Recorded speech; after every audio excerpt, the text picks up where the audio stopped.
अब हम करते हैं सवाल नंबर 9।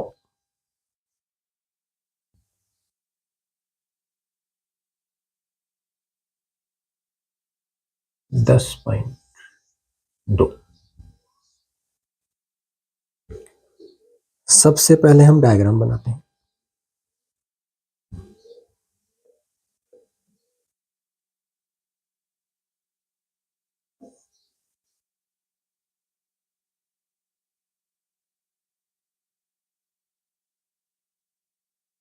वृत्त, उसका केंद्र O, दो समांतर रेखाएं हैं,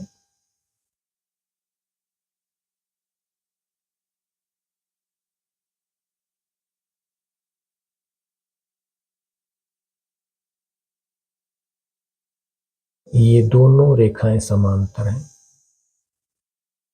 प्रश्न में दिया है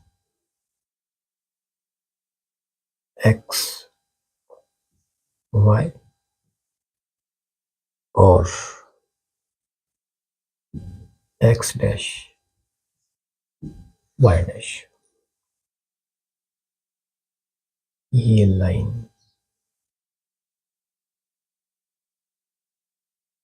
केंद्र से होकर के और आपका व्यास जा रहा है।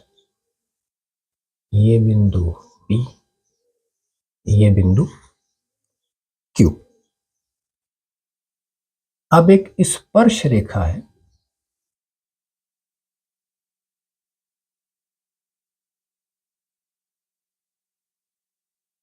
इस तरह से A C B, जो x y को A पर मिलती है और x डैश y डैश को B पर मिलती है।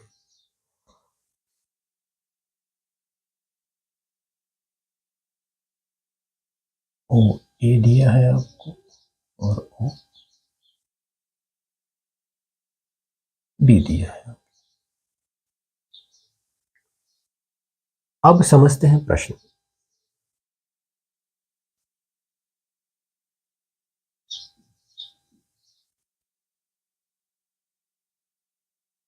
दिया है एक्स वाई, ये समांतर का सिंबल है, दोनों बराबर बना दीजिए, एक्स डैश वाई डैश, मतलब रेखा X Y X dash Y dash की समांतर है। और आपको दी है स्पर्श रेखा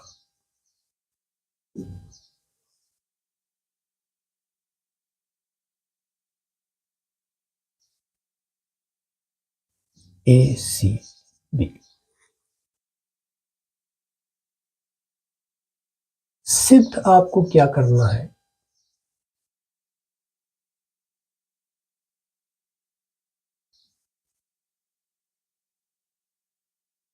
कि ये जो एंगल ए ओ बी है, ये वाला एंगल, ये 90 डिग्री है, ऐसा हमें प्रूव करना है।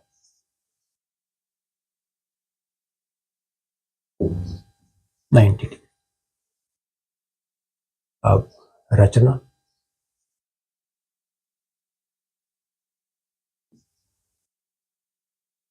रचना में आप देखिए,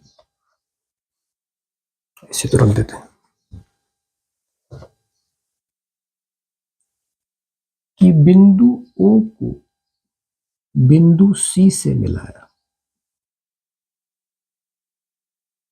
और अब हम इन एंगल्स का इजीनेस के लिए नामकरण करते हैं कि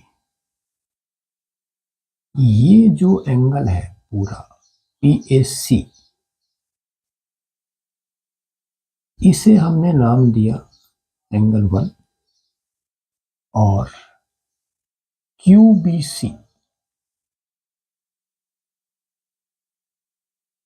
इसे एंगल 2 नाम दिया।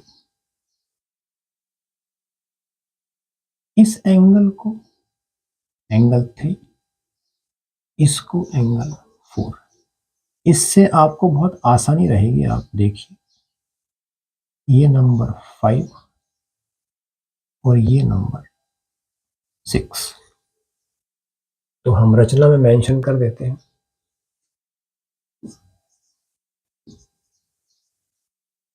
बिंदु O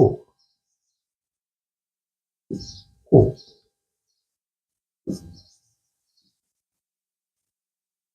बिंदु C, थोड़ा सेपरेशन,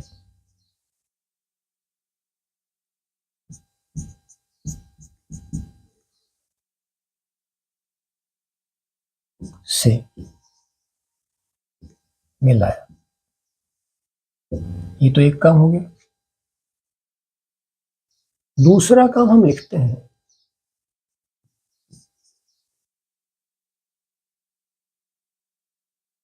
गणना में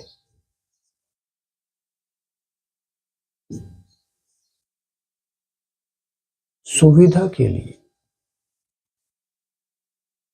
माना। अब हम मेंशन कर देंगे कोण PAC बराबर कोण 1, कोण QBC बराबर कोण 2, कोण OAP। इससे आपको इन कोणों को इस तरह से बार बार लिखने की समस्या खत्म हो जाएगी और गलती की समस्या भी खत्म हो जाएगी। इतनी मेहनत करें फिर गलती करें, क्या फायदा। एक बार हम यहां मेंशन कर देते हैं, OAP बराबर कोण T, कोण OAC बराबर कोण 4, कोण OBQ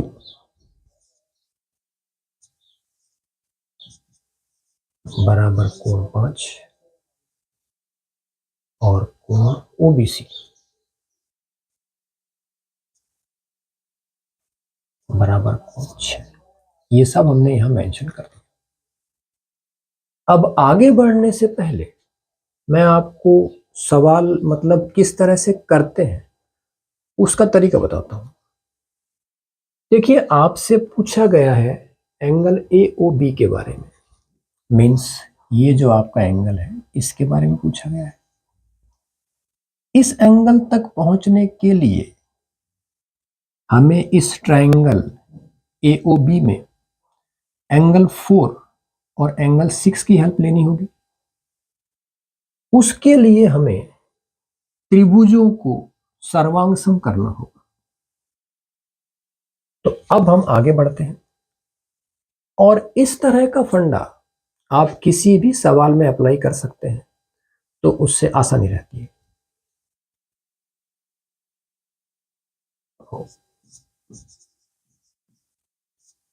चित्र के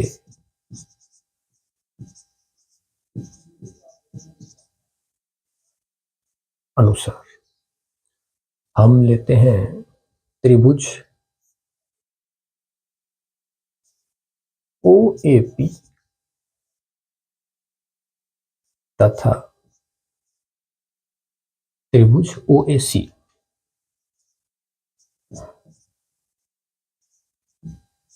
अब इनमें आप देखिए,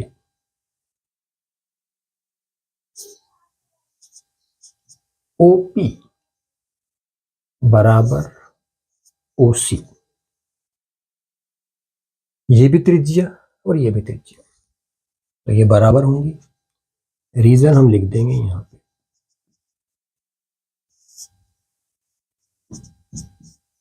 ये त्रिज्या है। फिर आप लिखिए AP बराबर AC, ये दोनों स्पर्श रेखाएं हैं, तो इनका हम लिखेंगे स्पर्श रेखाएं समान होती है, मतलब बराबर होती है। और तीसरा, भुजा ओ ए उभयनिष्ठ है, जो दोनों त्रिभुजों में काम आ रही है। ओ ए इज इक्वल टू ओ ए, और रीजन है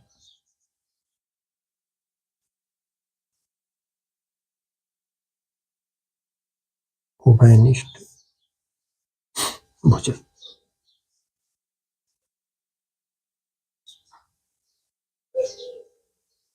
अब हमने तीनों साइड्स को मतलब इक्वल शो किया है, तो त्रिभुज OAP और त्रिभुज OAC ये आपस में हो गए सर्वांग सम। सर्वांग समता के बारे में वैसे आप जानते होंगे, नहीं जानते हैं तो आप समझ लीजिए। सर्व अंग सम मतलब दो त्रिभुजों में तीनों भुजाएं समान होनी चाहिए और कॉरस्पॉन्डिंग एंगल्स भी समान होने चाहिए। यहां हमारा नियम लग रहा है एस एस एस।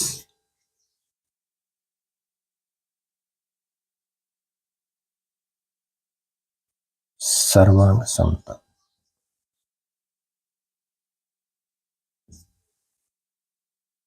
आगे बढ़ते हैं।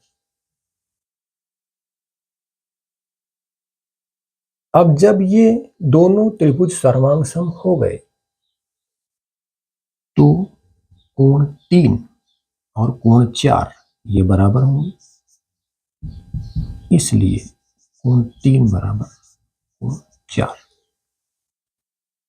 और आप चित्र में देख सकते हैं कि इन दोनों का योग कोण 1 के बराबर है, तो हम लिखेंगे कोण 3 प्लस कोण 4 बराबर कोण 1।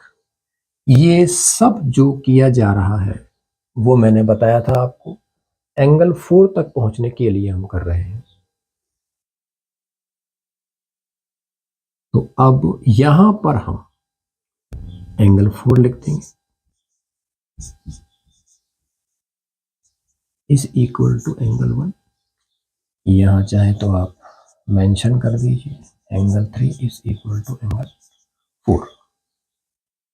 अब ये दोनों एंगल्स का सम किया तो 2 times angle 4 is equal to angle 1, और इसे हम नाम दे देंगे इक्वेशन 1 का।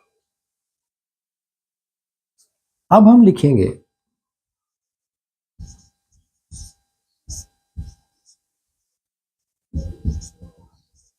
इसी प्रकार हम सिद्ध कर सकते हैं कि अब इसी तरह से ये दो त्रिभुज भी सर्वांग सम सिद्ध किए जा सकते हैं।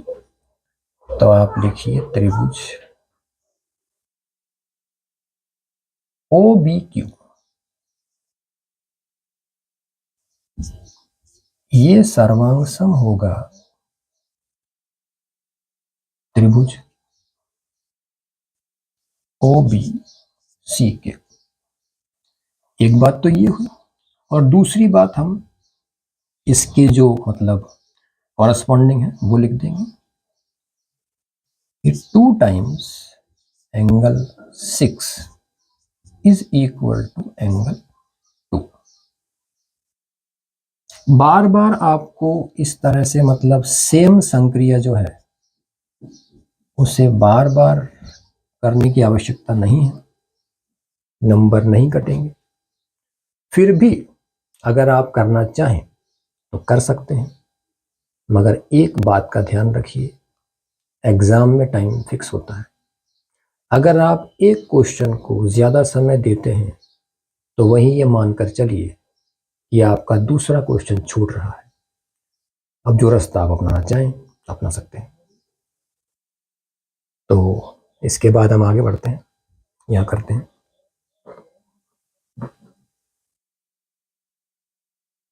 अब हम समीकरण 1 और समीकरण 2 को ऐड करेंगे।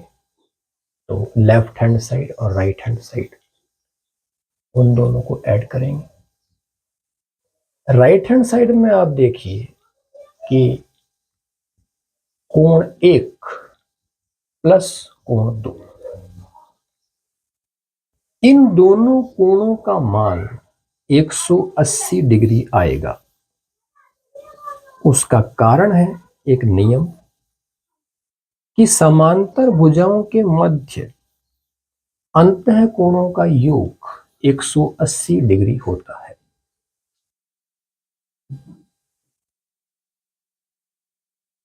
तो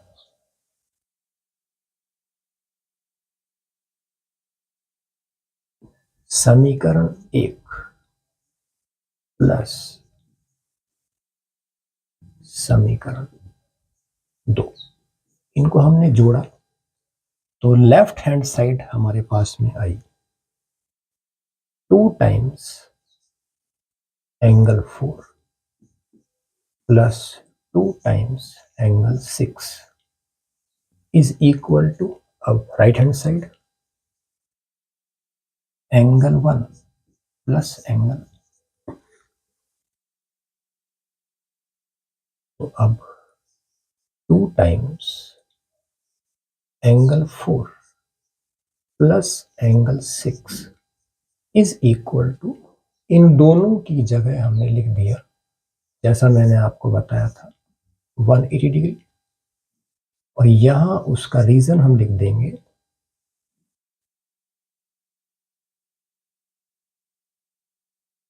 समांतर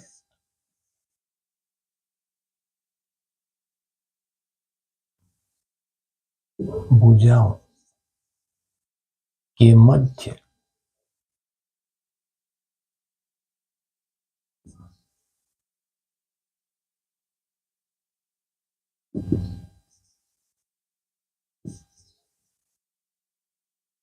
अंतः कोणों का योग बराबर 180 डिग्री, ऐसा नियम होता है।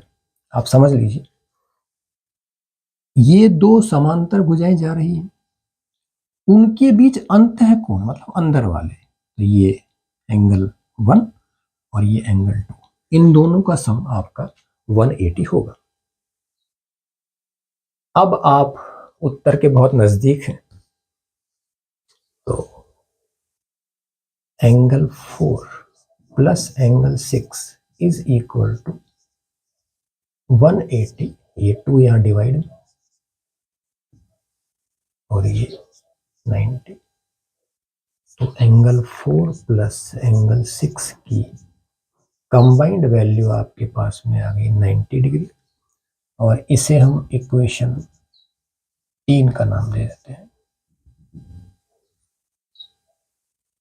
अब त्रिभुज ओ ए बी में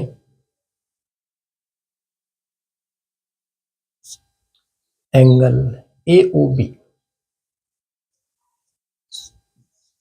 जो हमसे पूछा गया था प्लस एंगल 4 प्लस एंगल 6, आप देख सकते हैं इस त्रिभुज में ये तीनों कोण काम आ रहे हैं, और त्रिभुज के तीनों कोणों का योग 180 डिग्री होता है। हम यहां मेंशन भी कर देंगे, नंबर पूरे आएंगे।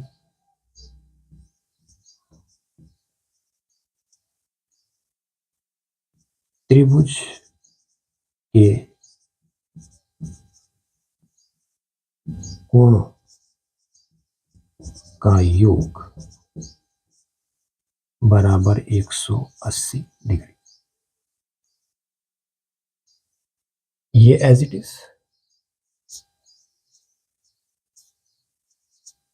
प्लस यहां से यहां तक के लिए हम लिखेंगे 90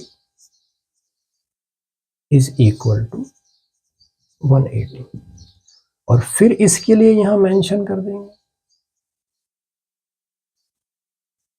समीकरण 3 से। अब शिफ्टिंग है, आसान है।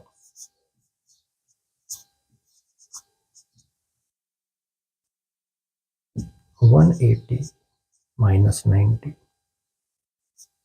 Angle AOB is equal to 90 degree.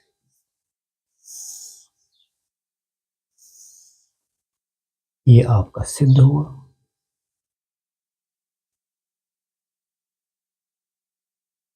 इति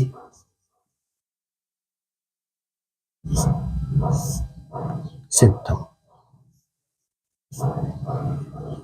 तो ये आपका सवाल नंबर 9 कंप्लीट, और इससे ज्यादा आसान तरीके से मैं नहीं करा सकता था। तो अब आपकी प्रश्नावली 10 के इम्पोर्टेंट सवाल कंप्लीट। मिलते हैं नेक्स्ट वीडियो में। Thank you.